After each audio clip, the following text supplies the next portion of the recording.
Just fun కోసం start చేసిన ఈ కాక్రోచ్ జనతా పార్టీకి కేవలం 2 రోజుల్లోనే ఇన్స్టాగ్రామ్ లో 6 నుంచి 7 మిలియన్ల ఫాలోవర్స్ వచ్చేసారు. ఇంత తక్కువ టైంలో ఇంతలా దూసుకుపోవడంతో చాలా మంది ఇది నమ్మలేకపోతున్నారు. దీని వెనుక ఏదో పెద్ద పొలిటికల్ పార్టీ హ్యాండ్ ఉందేమో లేదా ఏదో అండర్ గ్రౌండ్ సపోర్ట్ ఉందేమో అని డౌట్ పడుతున్నారు. కానీ దీని వెనుక ఏ పెద్ద శక్తులు లేవు. సిస్టమ్ పై దేశంలోని యూత్ కి ఉన్న కోపానికి, ఫ్రస్ట్రేషన్ కి ఈ పార్టీ ఒక రిఫ్లెక్షన్ మాత్రమే. దీన్ని అభిజిత్ అనే ఒక పర్సన్ స్టార్ట్ చేశాడు.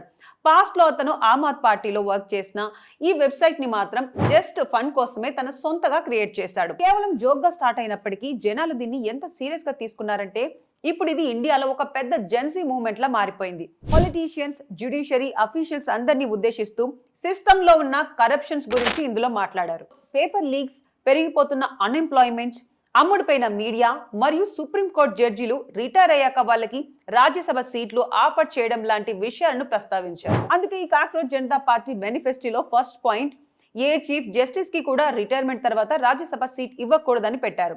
ఈ రోజు యూత్ ఎక్కువగా ఫ్రస్ట్రేట్ అవుతున్నది ఎడ్యుకేషన్ సిస్టమ్ వల్లే. అందుకే దేశ education ministry Dharmendra Pradhan resignation demand చేయాలని, ఆ పాయింట్ ని కూడా మేనిఫెస్టోలో యాడ్ చేయాలని కోరారు. గాయస్, జనాలు ఏమీ అమాయకులు కాదు, వాళ్ళకి అంతా అర్థమవుతుంది.